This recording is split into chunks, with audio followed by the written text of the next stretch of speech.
Good morning. Let's talk today about productivity. So I was thinking about this topic. I thought we might start with all of the reasons you might not be productive.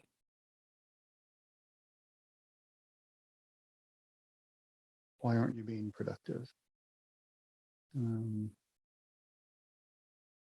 Generally, there is procrastination that is happening. For procrastination, I'd say it's the number one killer of productivity. I didn't look that up. There may be another reason halting productivity, but if I had to guess based on my experience and my coaching with others, procrastination is the number one reason. Just being the second. Um, so if you're not being productive, maybe if you're having distractions, that's something that you can set up some safeguards against. Maybe asking people to give you some block time, maybe blocking some time on your schedule, maybe giving some signals that you're busy, wearing headphones, whether they're plugged in or not.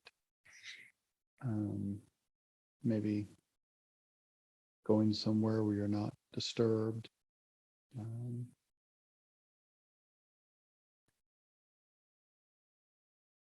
All kinds of different techniques you can use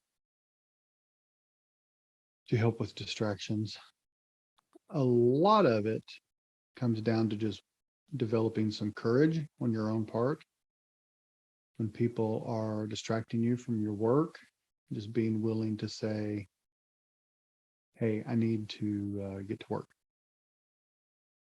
I was working with a friend today. We're doing some work together, and we are really good friends, and he's great about just saying, hey, I've got an hour that I've available to do this. And hey, I need to be done with this by X o'clock. And that's great. We're fantastic friends. We always have a good time talking together.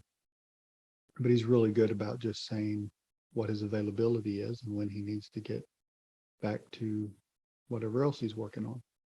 And it's never offensive to me because I understand boundaries, and that's great. So just verbalizing what your needs are is a great way of helping with distractions. A lot of times we like to blame it on other people, that they're distracting us, when we don't want to accept responsibility for ourselves, voiced what our needs are. So verbalize what your needs are and get back to work. On the procrastination side, analyzing that there can be lots of reasons for that. Depression, a lot of times when people are procrastinating, it can be because they're depressed and they don't want to be productive. They don't want to work. They don't have the emotional energy to get back to it, and they may not realize they're depressed. And so that's something you might want to look into. Disorganization is another one. When you don't have an organized workspace, organized work structure, when your files aren't organized, when your life isn't organized, that can bring procrastination because your workflow isn't organized, and you don't have a motivation to bring the next thing in the queue into work. And then in your workflow, it's not, next thing, production, output. And it doesn't really matter what type of work you do. I work with creatives, um, standardized work, whatever. Um, that workflow, you can create a workflow for that. And that really helps your output. Look at organizing your workspace, organizing your workflow.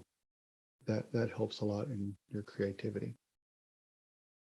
One thing I would say about that, though, is sometimes organization itself can become a form of procrastination.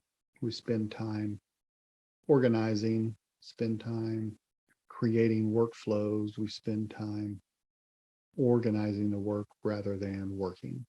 So that can become a habit of creating forms, creating workflows, creating work around the work rather than the work itself. So a habit. So be careful about that you're not organizing the work rather than working.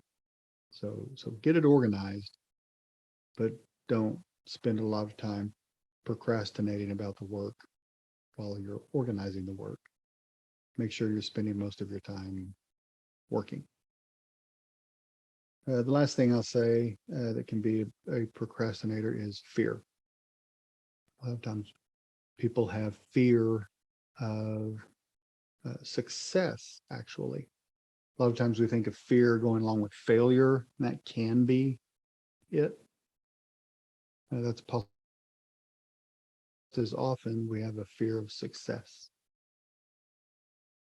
because of our own fears of our, we have internal limitations that we've placed on ourselves. We're afraid, what if I do really well? Then that might put me into a new category, a new bracket of success. And I don't know if I'm prepared for that. I don't know if I qualify for that. And so we do self-sabotage. And so that's one reason we don't work sometimes. We're not productive, is because we actually fear what it might bring. So think about those things as being a blockage to your productivity. So how do we become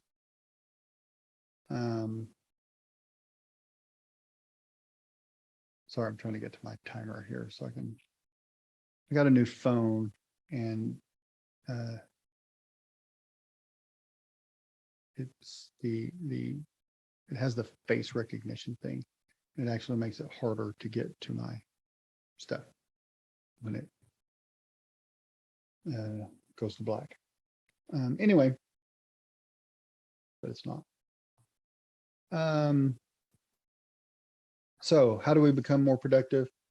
The first thing I would do is make a list. If that's part of your workflow, but if you don't already have a list, be sure you have a list of what needs to be done. And then prioritize that list. There are all kinds of techniques on how to do that. A real simple one is, if you don't have a fancy one, and sometimes the simple ones are best, just at the end of the day or at the beginning of the day, just get out a sticky note. You can say, this is what I need to do today. If you have more than 3 or 4 things on that, you may have too many for the day. It's fine to have a master list that has a bunch of things on it, but you get more than 10 things on it, and you're probably never going to get all of those things done. So 2 or 3 things for the day is probably what you're going to actually get done. So make your list, prioritize the list. What's the most important thing you're going to get done, and accomplish those. So do priority things I talk about uh, that I was just mentioning, and it has to do with being realistic about your list. Be realistic about it. Then it's great. I like to use my calendar as part of my to-do list. I actually put what I'm going to do on my calendar at a certain time. I'm going to do this thing during this time. And I estimate how long it's going to take me to do it. I put it on the calendar. And that way I know when I'm supposed to be doing certain things. For me, that works really well. I think it works well for everybody if they do it. But that's the best thing I do, is just put it on the calendar. This is when I'm going to do this thing.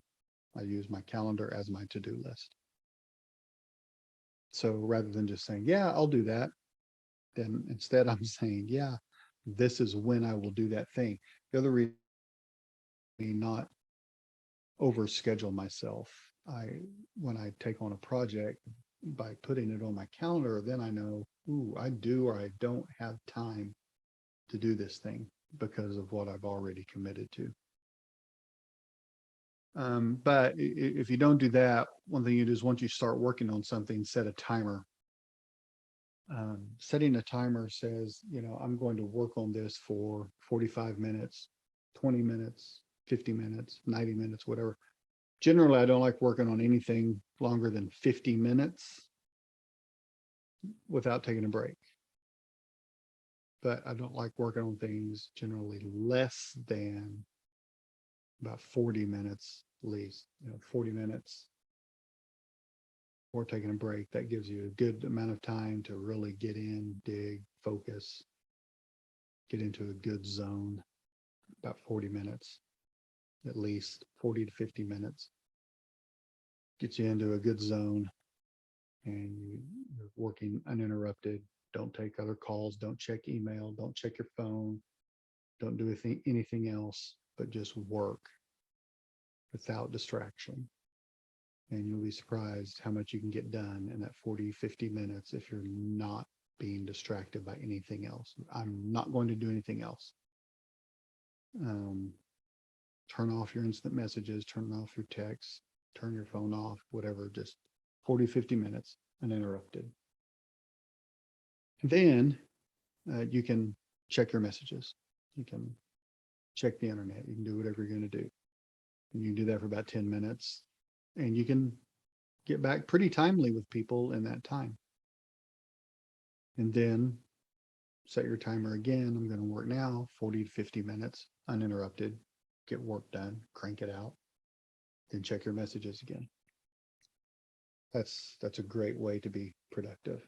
So you set your timer, you do work, you crank it out, then you take a break, then you set your timer, crank it out, you take a break. And the break is your reward for being productive. So that's how to be productive. One, you look for understanding what your obstacles are to productivity, the distractions, the disorganization, whatever. You figure all of that out, correct that, and then is make a list of what needs to be done, prioritize it for the day. Then you set a timer, you crank it out, and then you have a little break, and you set another timer, you crank it out. That's all there is to it. You just go to work. It works. You just set a timer, do some work, take a break. It works. People get into this myth that, well, I don't work well unless I get into I need to be inspired. I need to feel creative to do my work or whatever. Listen, I've worked with creative people my whole life. Musicians, artists, designers, all kinds of people. And high caliber creatives.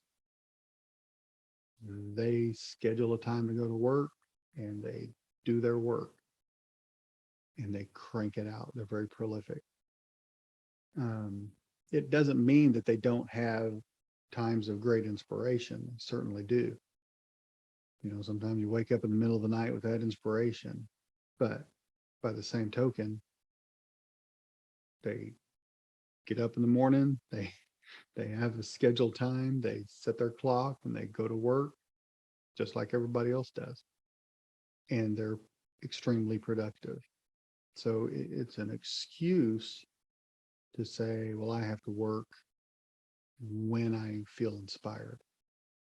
Um, I work better at certain times. I work better sometimes when I'm more inspired.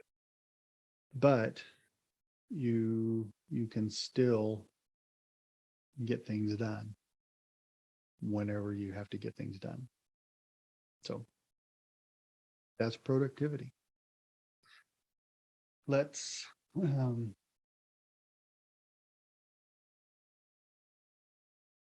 let's productively meditate this morning. Let's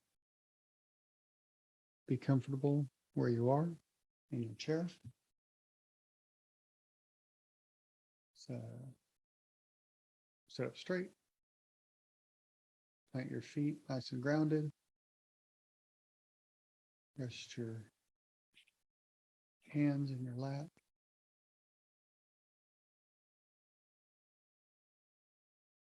Relax. Sitting strong but relaxed. Take a deep breath. Inhale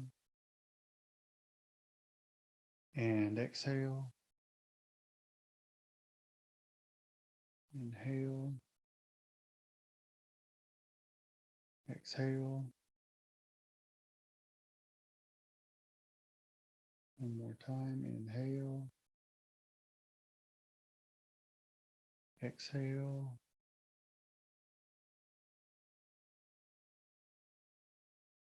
And just rest peacefully. Now's not a time to be productive. Just be at peace.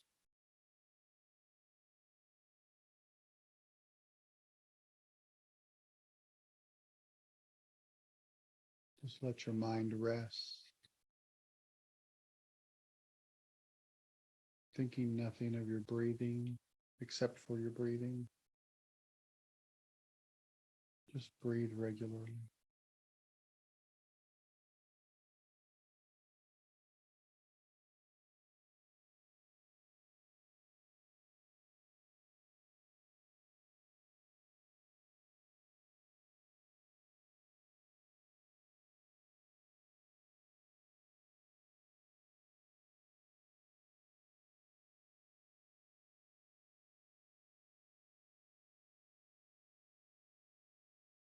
Letting the tension leave your body.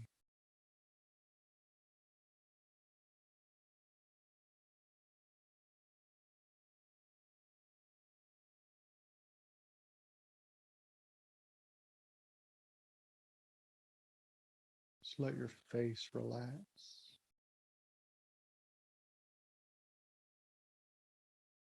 Letting your tongue relax.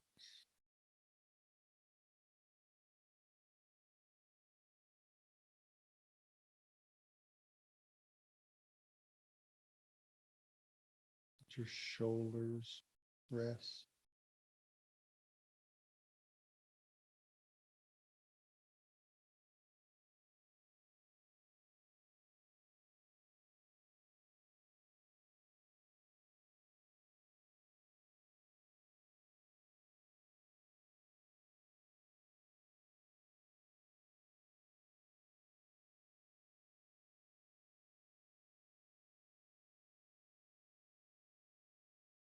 As your thoughts begin to pick up and get busy, let the thoughts just drift away and come back to your breathing.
Just redirect your breathing.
Not letting any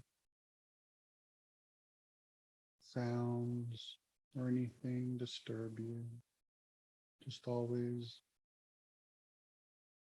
gently swatting them away and returning to your.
Take a deep breath, inhale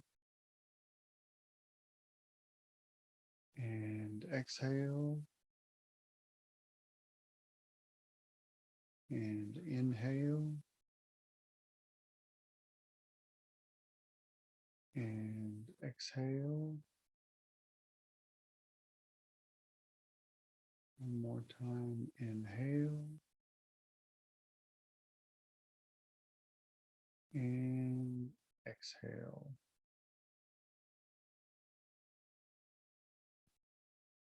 In your eyes. When we are talking about being productive, it's very hard to sit still and be silent. It's telling you all of the things you need to go do. Yet, the discipline you are practicing in that silence and stillness is the same discipline that you use when you are setting the timer and being focused for that 40 to 50 minutes. It's the same discipline. So your meditation time is practicing the skill of concentration. That's what you are practicing. You're practicing how to concentrate. And then you apply that discipline that's when you are being productive. So you have the practice, then you have the production. That's one of the great benefits of meditation. Just the better you are at being productive. So I hope you've had a great morning. I hope this was helpful and beneficial for you. The more you practice, the more beneficial it is. Thank you for joining me. I want to tell you before you go about something I'm extremely excited about. You may have seen it on some of the things we send out, but we have a brand new podcast that is starting August 1st. It's called The Mindful Leader. And I'm extremely excited about it. You'll be able to get it wherever you listen to podcasts. If you don't, great one to start with. It'll be on whatever you listen to your podcast on. But I encourage you and hope you will check it out. It's called The Mindful Leader with David McLaughlin. And I interview great guests each week. There will be 12 episodes. They'll be released all at once on August 1st, and you can check them out and listen to them. Some amazing guests with great conversations. Check that out August 1st, The Mindful Leader. And tell all your friends about it. Thank you all. Have a great day. We'll see you next time.